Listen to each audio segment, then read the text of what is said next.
Hello, and what is up, guys? My name is Jager-M from ScreenCasterz. I'm coming to you now with a variant of my Red Eyes deck. This build is basically focused around the Fang of Critias and bring out these super sexy, super powerful, super overpowered, basically Fang of Critias fusion monsters using the Fang of Critias. It's basically a Red Eyes deck with a Fang of Critias splashed in. It's really fun. It's not really competitive. It's something I'm testing out, and it's doing pretty well in my play testing. It's not as consistent as the original Red Eyes build, which is kind of sad since the original Red Eyes isn't that consistent to start with. But I really do enjoy this deck. It's pretty fun. It's a nice twist on the standard, Red Eyes deck, so I thought it'd be pretty fun to showcase to you guys. So yeah, let's get started with the Fang of Critias Red Eyes deck profile. Woo! 3 Red Eyes, pretty standard, and 1 Summon Skull. Still sticking by this. Kind of need these. You always want to have at least 1 Red Eyes in your deck and 1 Graveyard Vanillas. 3 Black Flare. The reason this guy is even more important in this build because they do run the Supervise, and I think that card is super broken in Red Eyes. I actually play my standard Red Eyes now, but yeah, it's really good. The fact that you can equip it to this guy, you always have access to this guy as well with the Blackstone of Ledge and all the other searching stuff. You can always get access to this guy when you need him, so if you equip him with Supervise, he'll be an effect monster with the effect, doing burn damage, and if he goes to Graveyard, like the Darkhold or something with Supervise equipped to him, he comes back, or, stuff like that. It's really great, and I like it. He's basically there to make Supervise super powerful, super useful. 3 Blackstone of Legend. I was thinking about cutting this to 2 because it recycles itself. You only really need 1, if I can be honest with you. But it's for the same reason you run 3 Deneb and Tellers and 3 Shadow Mist and Heroes and stuff like that. You basically always want it. You always want to see it. No matter how searchable the card is, you always want to see it in multiples or whatever. So it's really good. I like it. Good recyclability. 2 Black Metal Dragon. He's good, but I had to cut him from space. He's just in general a good card. I like him. Searches basically anything you want.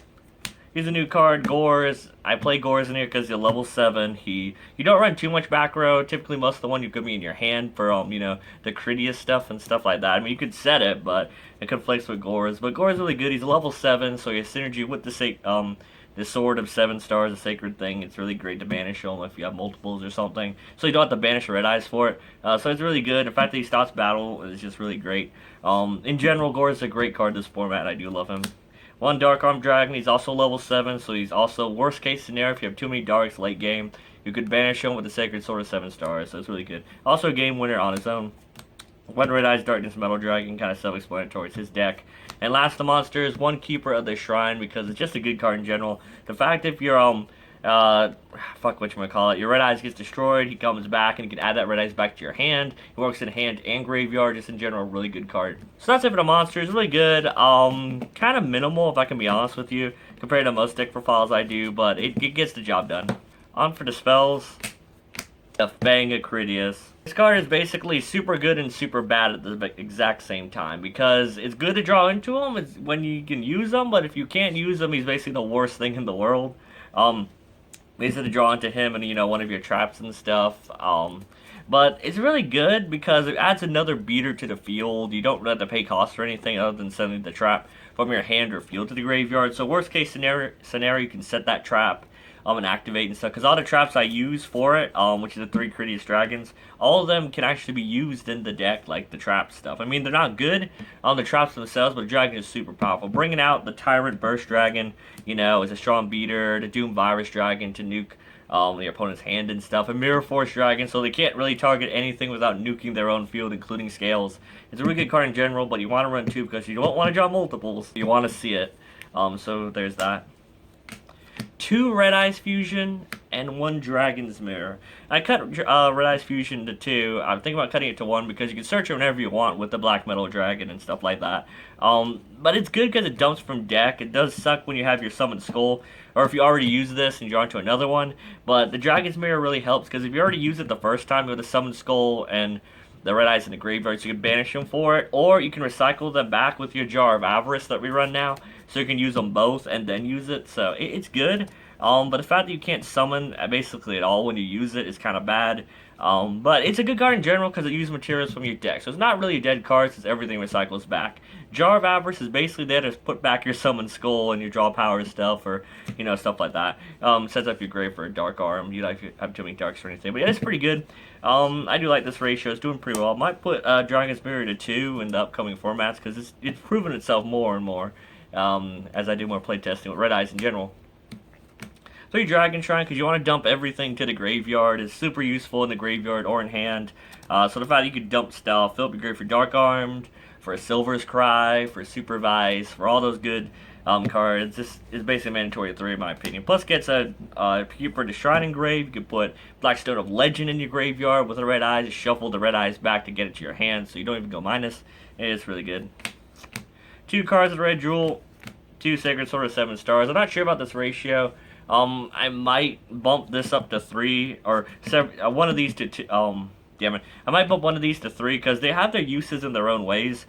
This basically gets you 2 dumps and 2 draws, but this works for basically everything, including Gore's Dark Arm. Not that you want to do that, but it's an option. This has more targets, but this has more pluses, if that makes sense. But this ratio is working for me. They're never really dead. It's like trade-in and cards of consonants. Once you resolve one, you can resolve another. It's just super great. I like these guys. There have been times I drew into multiples, but I could have resolved it the next turn anyway, so it's not too bad. A card I want to talk about today, 2 Supervise. I don't know why people don't play this in Red Eyes, because it's amazing. I was honestly thinking about adding the Archfiend Skull dude, the other Gemini dude, but I don't think it'll work because you can't dump them from deck for your Archfiend guy, so that sucks. But this card's really good because you equip it to any Gemini monster you have, which is basically your Black Flare Dragon, and he becomes an effect monster, and his effect is actually really good to Black Flare dude because he does burn damage, and it's very useful for that late game. I really do like the burn effect of this guy, and the fact that this has a recurring effect, so if this goes to graveyard, you can target one Gemini in graveyard and bring them back. What else is there to say about it? It's just a good card in general. I might bump into 3, but you always have access to your Red Eyes Black Flare Dragon in this deck, so the fact that you always have access to that means this is always live. So this card is great. I might bump into 3 because this card has proven itself as incredibly useful in my playtesting and all that good stuff. For the 1-ofs, 1 Silver's Cry to cut it for space, 1 Soul Charge, a Lower Darkness, 1 for 1, pretty standard. Silver's Cry is good because you're always dumping stuff. If you resolve a Dragon Shrine, you could activate a Silver's Cry, unless you sent the Blackstone of Legend to get it back to your hand and stuff, but you know. Soul Charge, good for comeback play. A Lower Darkness, you run so many darks, you're stupid not to run it. It's so great when you resolve a Lore, Cards Red Jewel, and a Sacred Swords in the same turn, just super great. And then you got Soul Charge waiting in the back, it's just so good. 1 for 1 searches out your Blackstone of Legend, as well as your Black Metal Dragon, it's really good. So you always have monsters in your hand, this card is never really dead. So there's that for the spells. On for the traps, so you only do 2 actual traps with the 2 Jar of Avarice. I fucking love this card, it's so good. It just sucks when you draw multiples early game, but even early game I don't mind this because if you resolve your Red Eyes Fusion, it's already set up, you know. It's just really great. I love this card. It puts back your Summon Skull so you can keep reusing. Basically what I tend to do is do my Red Eyes Fusion, then if anything goes wrong I shuffle back the materials, which is the Red Eyes or Summon Skull, shuffle back the Fusion itself. It's because you have to shuffle back 5 cards and then you draw a card. So basically you can set every engine in this deck. You can put back Critias, you can put back the Mirror Force and, you know, Crush Card and all that stuff. And just every engine in this deck, you can recycle it with the Jar of Avarice. And that's why this card has proven itself as fucking amazing in this build. And last of the main deck, the Critias targets, 1 Mirror Force, 1 Tyrant Ring, 1 Crush Card. By themselves, these cards are mediocre. Crush Card is kind of better. But the fact that I only run 1 of each of them means that I won't be drawing into them often. But since I do run 3 of them, means Critias is basically always going to have a target. Because I'm basically drawn to 1 of these. And I'll bring out any of my, you know, good dragon guys. So, it's something I do want to put out there. That even though it seems I only have 1, I basically resolved the Critias almost every duel where I drew into Critias and these guys. Because it's just in general a really good combo. The fact that you got these, you could use these from your hand as well as the field, means you can still have your Gores in hand, chill in your hand, you can still have these in your hand.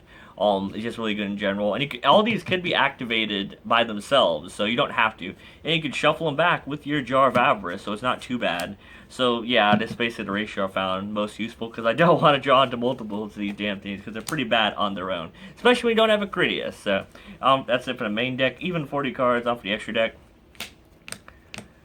3 Critias targets, kind of self-explanatory, the Doom Virus Dragon, the Tyrant Burst Dragon, and the Mirror Force Dragon. These cards are amazing. I'm so glad they got printed into TCG, And because that's one of my favorite arcs in the series, like the first series, was the Dots arc, you know, Waking the Dragons, you know, stuff like that. Because I love Darts. Darts is one of my favorite characters, you know, next up there with Zane and stuff. Good evening, my friends, you know, especially the bridge version. But Doom Virus Dragon puts in work.